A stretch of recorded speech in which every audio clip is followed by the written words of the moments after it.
Okay, so let's continue with the next one. Okay, green energy. First one we have seen, that is energy from water. The second one is wind energy. What is wind? How will you explain what is wind?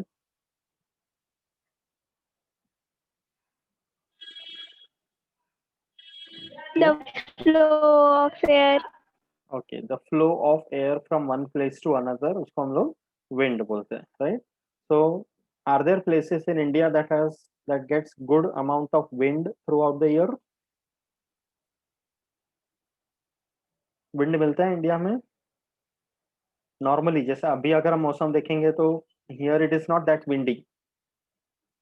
Okay, the amount of wind blowing is quite less, but yes, wind is there, and especially you get more wind in the open areas or on the hills near seashores. ऐसे जगह पर wind काफी मिलेंगे. Okay, but if you look at it from an energy source point of view, wind is a very good source of energy, because basically हम लोग क्या principle देख रहे हैं कि something which has got a kinetic energy should be there, and that something should be able to rotate the turbines, जिससे electricity का generation होगा. So we can use wind also as a good source of kinetic energy, correct, because it blows. Okay, so ये देखो, when you are talking about wind, okay, wind has got different categories depending upon their speed. Wind के speed के हिसाब से there are various categories. जैसे सबसे हल्का जो हवा चलते हैं, we call it as a breeze. Okay, शाम के टाइम पे कभी ओपन एरिया में बैठे तो अच्छी हवा चल रही है, तो that what you call is a breeze. Okay, then ये क्या है बताओ, this one. There are different names given depending upon Cyclone. this. Can you call it as a cyclone? This is better known as a typhoon. एक ऐसा और proper typhoon. ये बना हुआ है देखो, एक ऐसा सर्कुलर फॉर्मेशन बना हुआ है देखो यहाँ पर. Sorry, not typhoon, tornado. Tornado बोलते हैं इसको. It is called as a tornado. It has got this proper circular formation in between. Cyclone जो है वो ये वाला है, सेकेंड वन. सी दिस, जैसा अभी रिसेंटली अम्फान साइक्लोन आया था जून में इन बॉम्बे, करेक्ट. तो cyclone is this one where there is a circular formation of a wind over a larger area and mostly near the sea coast. Okay, US में सब बहुत सारे cyclones आते हैं, मेक्सिको रीजन में. India में eastern coast is more prone to cyclones. Okay, and cyclones को भी नाम दिया जाता है अलग अलग, स्पेशली फीमेल नेम्स, कतरीना ऐसे करके नाम देते हैं. Okay, what is this one, third picture.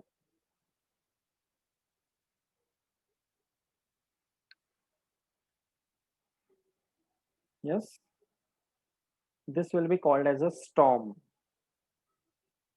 comparatively still lesser speed. Okay, and this one will be better known as a thunderstorm. Monsoon में generally आता है, sudden there is a cloud formation, sudden there is lightning and all, and sudden heavy rainfall. उसको thunderstorm करके बोलते हैं. Okay, so you have hurricanes, you have tornado, storm, breeze, cyclone, ऐसे करके अलग अलग हैं. Ultimately they are all winds, but with different speeds, and they're all natural formations. Even जो breeze भी चलते हैं शाम के टाइम पे, कभी कभी बहुत अच्छा हवा चलता है शाम को, तो you feel good. So that's a natural formation. So it all depends upon the temperature and the season. जैसे मानसून में कभी कभी हवा अच्छा चलता है, but summer में sometimes it is not there at all. Okay, but ultimately wind is something that has been used since long time for various purposes. Okay, इसको whirlwind करके बोलते हैं. Okay, then you have, ये तो पता ही है तुम लोग को, sail boats. Right, sail boats का principle क्या है? How does it work? Wind के order से. Yes. Okay, ये जो बना हुआ है ना कपड़े का, this goes by the action of the wind, and that's how they are able to move. तो यहाँ पे विंड एनर्जी यूज हो रहा है, correct. This you know very well. जनवरी का महीना आएगा तो काइट फेस्टिवल आते हैं, तो काइट्स जो हम लोग उड़ाते हैं वो विंड की वजह से, correct. And then what is this called as, कभी फील्ड में ऐसे फार्मर्स को देखा रहेगा, ये क्या करते हैं ये लोग, what is the principle, grains को लेके। What is the principle behind this. जो उसका कवर होता है वो उड़ जाता है। व्हीट के ग्रेन्स होते हैं, तो the grain is heavier than the husk. Winnowing, right? Winnowing, very good, correct. Okay, the grain is heavier than the husk, तो पूरा ग्रेन्स को ऐसे हवा में ऐसे उछालते हैं, तो the grains being heavier will fall near by, the cover being heavier will fall away, तो सेपरेशन टेक्स प्लेस। तो यहाँ पर भी देखो विंड का प्रिंसिपल यूज किया है, तो we use wind for so many purposes, correct. तो that is why wind is a very good source of energy. ये क्या है, ये पूरे एरिया को क्या बोलेंगे इस तरह का, have you ever seen such areas, these are called as wind energy farms, okay, where there is a large number of windmills which are constructed। तो ऐसे एरिया सिलेक्ट करते हैं जहां पर नॉर्मली पूरे साल अच्छा हवा चलता हो, open area, so wind energy farms can be established, okay। तो विंड मिल का प्रिंसिपल क्या है, see this, for any windmill to work, okay, उसका ब्लेड्स होता है जो पंखे की तरह रोटेट करते हैं। So for any satisfactory working of a windmill, the minimum speed of the wind should be at least around 15 kilometre per our. उससे कम रहेगा तो विंडमिल बनाने का कोई मतलब नहीं है, इट इज अ वेस्टेज।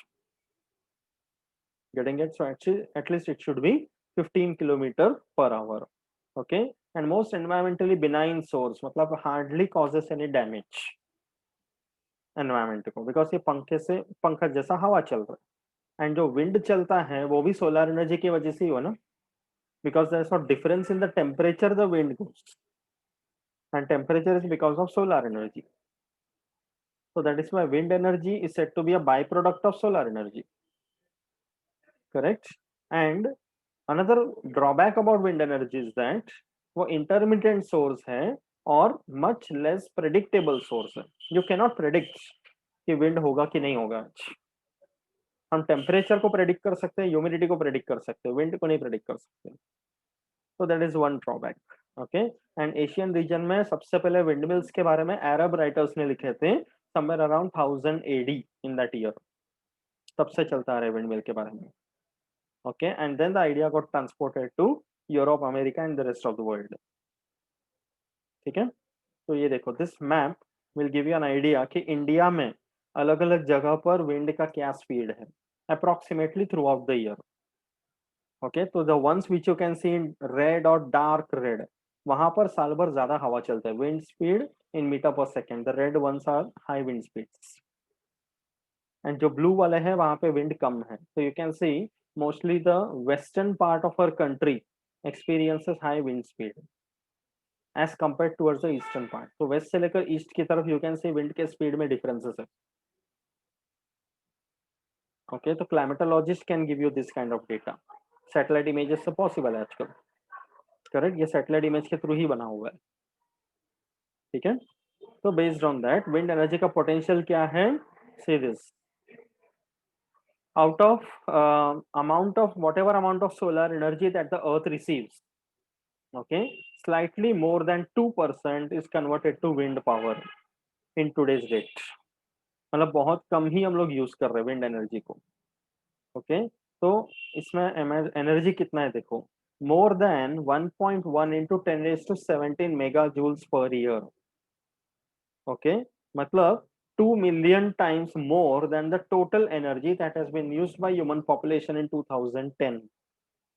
2010 के हिसाब से ह्यूमन पॉपुलेशन जितना भी था, जितना भी एनर्जी उन लोगों ने यूज किया, उससे 2 मिलियन टाइम्स ज्यादा विंड एनर्जी हम लोग प्रोड्यूस कर सकते हैं, विंड के थ्रू इलेक्ट्रिकल एनर्जी प्रोड्यूस कर सकते हैं, that is the potential, okay. तो अपने कंट्री का मैक्सिमम विंड पावर पोटेंशियल जो है that is estimated to be about 48,000 megawatt, okay and largest wind farm जो है इंडिया में that is near Kanyakumari in Tamil Nadu, one of the windiest places in our country. ये देखो याद रखो, the windiest city in India is a place in Tamil Nadu जिसका नाम है मुप्पंडल, it is near Kanyakumari.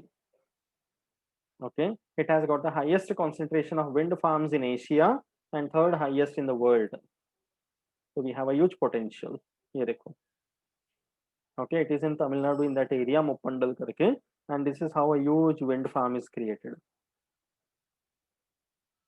Okay, ये देखो, other wind energy plants in India, मुप्पंडल in Tamil Nadu 1500 megawatts, फिर है जैसलमेर इन राजस्थान, बिकॉज रेगिस्तान में बहुत हवा चलते हैं, 1064 megawatts. Okay, then you have Brahmanvale in Dhule Maharashtra 528 megawatts. फिर है अनंतपुर निम्बगल्लू आंध्र प्रदेश 100 megawatt. ओके, तो ऐसे करके बहुत सारे पावर प्लांट्स हैं इंडिया में, ठीक है। तो shall we continue this next time wind energy का? यस, wind energy बाकी है and solar energy बाकी है. So in the next term, that is on Thursday, we will be able to complete this lesson fully. बहुत ज़्यादा नहीं बचा है अभी. Yes. Okay, so we are on slide number 60 as you can see.